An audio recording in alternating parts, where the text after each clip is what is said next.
दोस्तों, स्वागत है आपका मेरे YouTube चैनल इंग्लिश बाबू पर। और आज मैं फिर हाजिर हूँ आपके साथ एक नई स्टोरी लेकर। और दोस्तों, आज जो स्टोरी मैं आपके लिए लेकर आया हूँ बहुत ही अच्छी, बहुत ही प्यारी कहानी है। ये एक मॉरल स्टोरी है दोस्तों। कहानी सुनकर आपको बहुत मज़ा आएगा। उसके अलावा आज की इस स्टोरी में आपको कई सारे नए इंग्लिश के वर्ड मीनिंग सीखने को मिलेंगे, उनकी करेक्ट प्रोनाउंसिएशन के बारे में पता चलेगा। और दोस्तों, इस कहानी को मैं वर्ड टू वर्ड ट्रांसलेट करूँगा, तो जो ग्रामर का स्ट्रक्चर है एक एक डिटेल को कवर करेंगे, तो छोटे स्ट्रक्चर्स और बड़े स्ट्रक्चर्स आप सभी अच्छी तरह से सीख पाएंगे। तो चलिए दोस्तों, आज की इस कहानी को हम शुरू करते हैं। और सबसे पहले कहानी का टाइटल देखते हैं। कहानी का टाइटल है आ ग्लास ऑफ मिल्क। क्या मतलब हुआ? अ ग्लास ऑफ मिल्क मतलब दूध का एक ग्लास। तो दोस्तों, ये आज की इस कहानी का टाइटल है, शीर्षक है। और अब मैं इसे पढ़ना शुरू करता हूँ। आपसे रिक्वेस्ट है, आप इस कहानी को बिल्कुल ध्यान से सुने, और यदि आज की स्टोरी आपको पसंद आए तो आप लाइक ज़रूर करें। तो चलिए इसको शुरू करते हैं। One day a poor boy who was selling goods from door to pay his way through school found that he had only one coin left and he was hungry। क्या मतलब हुआ दोस्तों? ये बड़ा सेंटेंस है, इसको थोड़ा थोड़ा करके ट्रांसलेट करेंगे। वन डे एक दिन, अ पुअर बॉय एक गरीब लड़का, हु वॉज सेलिंग गुड्स। दोस्तों, हु एक रिलेटिव प्रोनाउन है। जब हम किसी का रेफरेंस देते हैं तो वहाँ पर हु का प्रयोग किया जाता है एक रेफरेंस देने के लिए।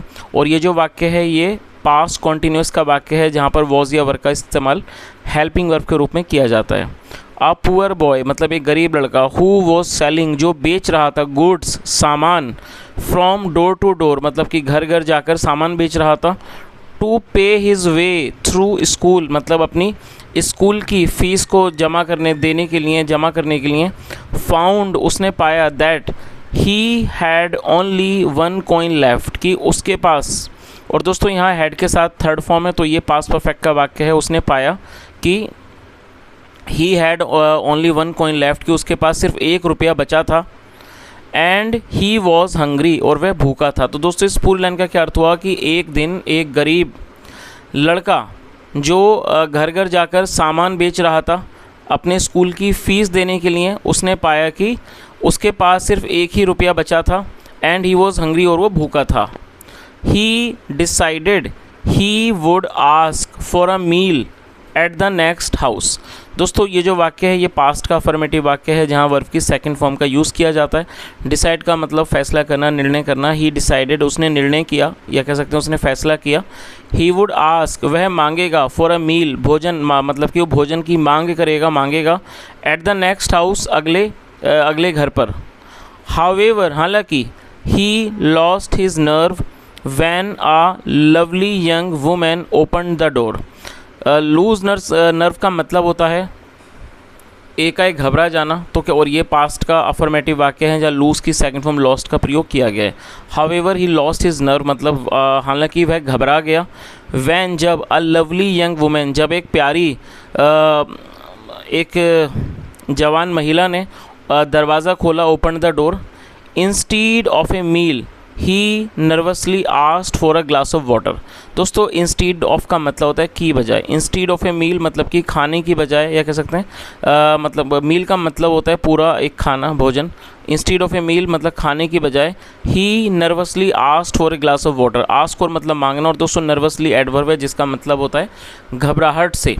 और आप देखेंगे तो ज़्यादातर जो एडवर्ब हैं वो एलवाई पे ख़त्म होते हैं। और एडवर्ब का मतलब होता है ऐसा कोई भी शब्द जो किसी वर्ब की विशेषता का वर्णन करता हो। तो क्या अर्थ हुआ कि इंस्टीड ऑफ ए मील खाने की बजाय, he nervously asked for a glass of water मतलब उसने घबराते हुए, या कह सकते हैं घबराहट से उसने एक गिलास पानी मांग लिया। चलिए आगे देखिए। She thought he looked hungry so she brought him a large glass of milk. क्या मतलब हुआ? थिंक का मतलब सोचना या फिर लगना, और ये सेकंड फॉर्म है THOUGHT थॉट, और ये पास्ट का ही अफर्मेटिव वाक्य है। She thought he looked hungry मतलब उसने सोचा कि वह भूखा लगता है। सो इसलिए शी ब्रॉट वह लाई, ब्रिंग मतलब लाना, सेकंड में ब्रॉट वह लाई, क्या लाई? हिम उसके लिए लाई a large glass of milk. तो इस पूरी लाइन का क्या अर्थ हुआ कि उसे लगा कि वह भूखा है, उसे वह भूखा लगा, इसलिए वह उसके लिए एक बड़ा गिलास एक गिलास दूध लाई, मतलब एक बड़ा दूध का गिलास लाई। The boy drank it slowly, और दोस्तों ये भी पास्ट का अफर्मेटिव वाक्य है। ड्रिंक मतलब पीना, second form drank. The boy drank it slowly मतलब जो लड़का था उसने उसे धीरे धीरे पी लिया। एंड देन, और फिर, आस्क्ड पूछा, how much do I owe you, और दोस्तों ओ का मतलब होता है किसी का ऋणी होना, कर्जदार होना। How much do I owe you मतलब क्या हुआ कि मुझ पर आपका कितना कर्जा है, मैं आपका कितना ऋणी हूँ। You don't owe me anything, she replied, क्या अर्थ हुआ? शी रिप्लाइड मतलब उसने जवाब दिया। You don't owe me anything मतलब क्या हुआ कि आपके ऊपर मेरा कोई भी, मतलब आपके ऊपर मेरा कोई कर्जा नहीं है, या कह सकते हैं आप मेरे ऋणी नहीं हो, आप मेरे किसी भी चीज़ के ऋणी नहीं हो। शी रिप्लाइड उसने जवाब दिया, mother has taught us never to accept pay for a kindness. दोस्तों इस वाक्य में देखिए हैज़ के साथ थर्ड फॉर्म का यूज़ किया गया है। टीच का मतलब पढ़ाना, सिखाना। थर्ड फॉर्म है टॉट, TAUGHT, आप इसे नोट कर लीजिए। ये प्रेजेंट परफेक्ट का वाक्य है। प्रेजेंट परफेक्ट का मतलब होता है वर्तमान में किसी क्रिया का पूरा होना, पाया जाना। और जब हम प्रेजेंट परफेक्ट में वाक्य बनाते हैं तो वहाँ पर आई, वी, यू, दे या फिर प्लूरल सब्जेक्ट के साथ हैव का प्रयोग किया जाएगा, और यदि ही, शी, इट या फिर सिंगुलर नाउन होगा तब हैज़ का यूज़ किया जाता है। तो यहाँ जो सब्जेक्ट है मदर वो सिंगुलर नाउन है, सिंगुलर नाउन के साथ यहाँ पर हैज़ का यूज़ किया गया। तो क्या अर्थ हुआ? शी रिप्लाइड, उसने कहा, मदर हैज़ टॉट अस, माँ ने हमें सिखाया है। नेवर टू एक्सेप्ट मतलब कभी भी स्वीकार ना करें। पे मतलब किसी भी, पे को मतलब पैसों को, रकम को स्वीकार ना करें। फॉर अ काइंडनेस एक दया के लिए। देन फिर, आई थैंक यू मैं आपको धन्यवाद देता हूँ। फ्रॉम माई हार्ट मतलब अपने दिल से मैं आपको धन्यवाद देता हूँ। ही सैड उसने कहा, एंड लेफ्ट और वो चला गया। और दोस्तों लीव मतलब जाना, छोड़, चले जाना, सेकंड फॉर्म में लेफ्ट। आगे देखिए,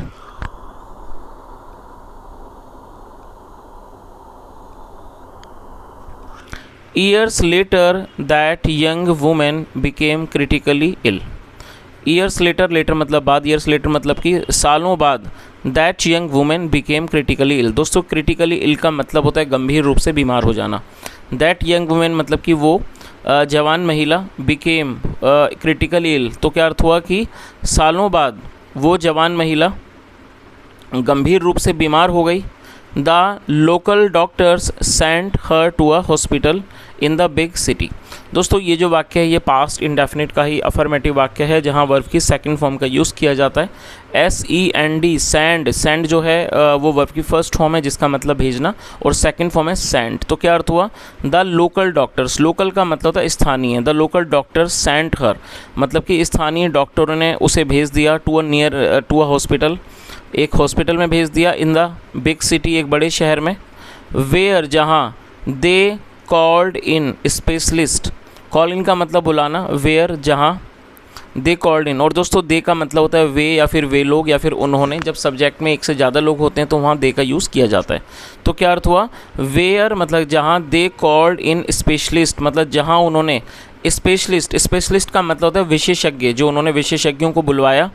टू स्टडी मतलब अध्ययन करने के लिए, हर रेयर डिजीज़ उसकी जो ये दुर्लभ बीमारी थी। दोस्तों आप इस वर्ड को नोट कर लीजिए।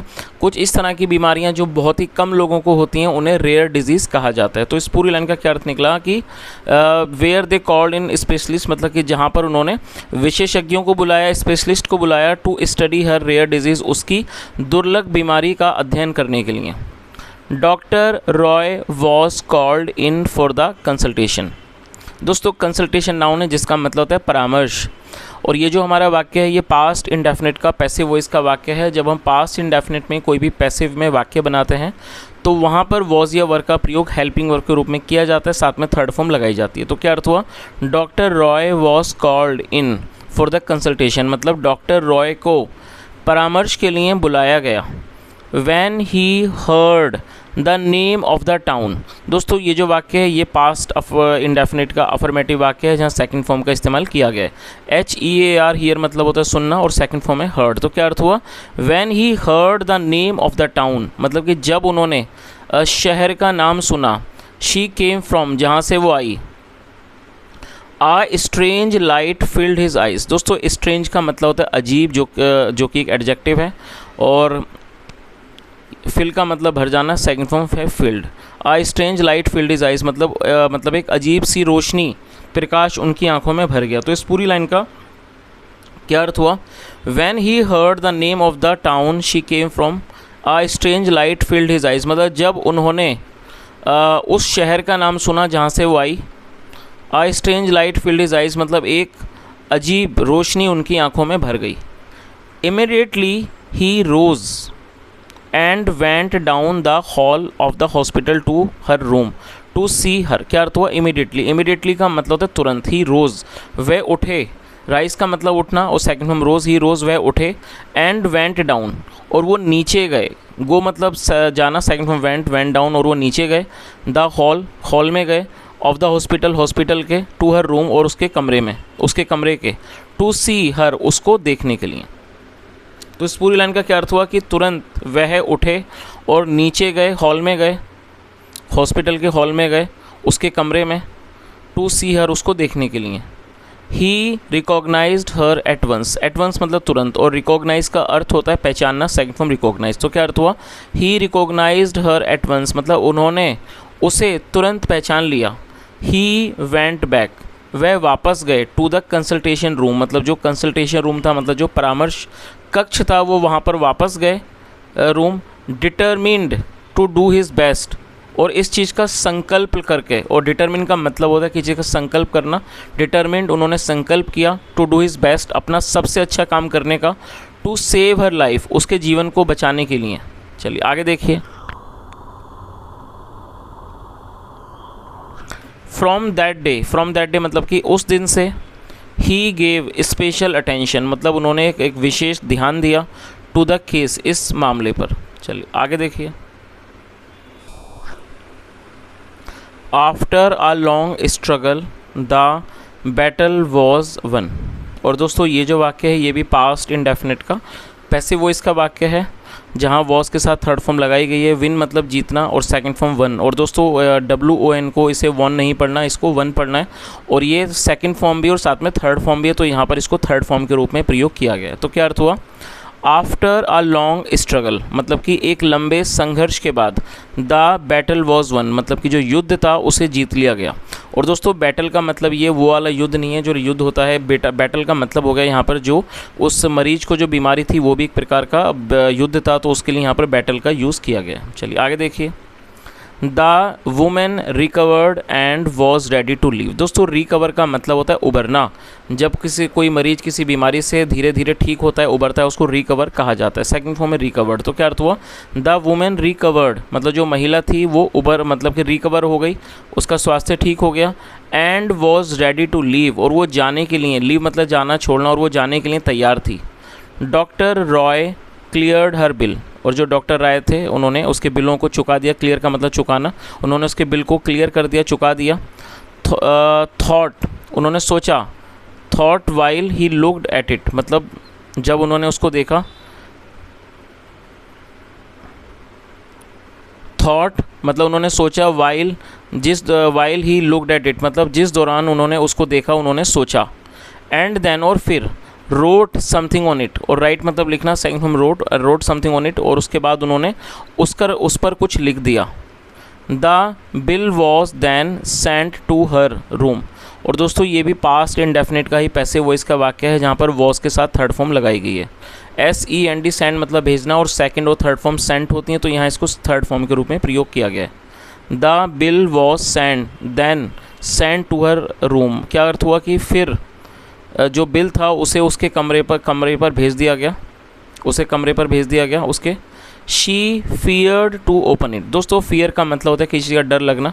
फियर मतलब डरना और ये नाउन वर्ब दोनों है, तो यहाँ इसको वर्ब के रूप में प्रयोग किया गया और सेकंड फॉर्म में feared. She feared to open it मतलब क्या हुआ कि उसे खोलने में डर लगा।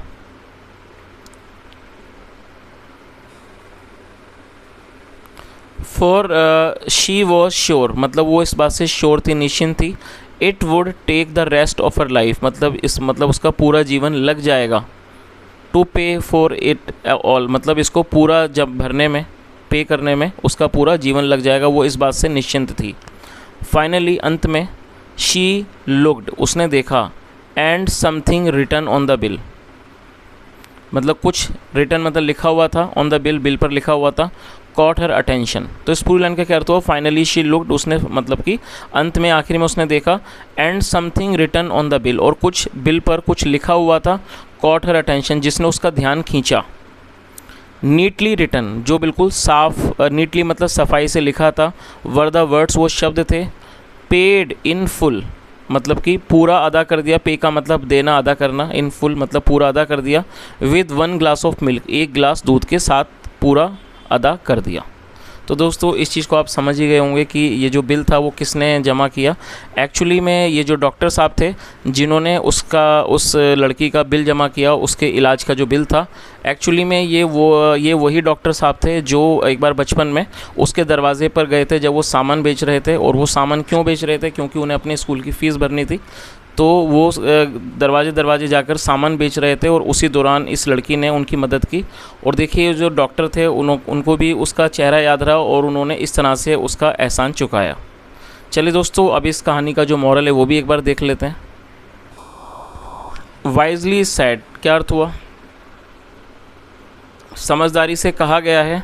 1 एक्ट ऑफ काइंडनेस मतलब एक जो काम होता है काइंडनेस का, दया का, paves the way for another, वो दूसरे के लिए रास्ता खोल देता है। तो दोस्तों आप इस चीज़ का मतलब समझ ही गए होंगे कि जब हम कोई भलाई का या कोई भी दया का काम करते हैं उसके माध्यम से एक और रास्ता खुल जाता है। तो जिसका सीधा मतलब यही है कि यदि हम दूसरों पर दया करते हैं, दूसरों के साथ भलाई करते हैं, तो कहीं ना कहीं वो उसका जो फल है वो हमें ज़रूर मिलता है, जैसा हमने यहाँ इस कहानी के अंदर देखा। तो दोस्तों यदि आपको ये कहानी अच्छी लगी हो, and if you really enjoyed the session and if you really want to appreciate my hard work, then do like this video and subscribe the channel if you have not subscribed, and press the bell icon so that you can keep getting the notifications of the new video. And apart from this, if you have any feedback about the story or if you want to share your valuable feedback, you can share your feedback in the comment section. Thank you so much for listening. Have a nice day and bye.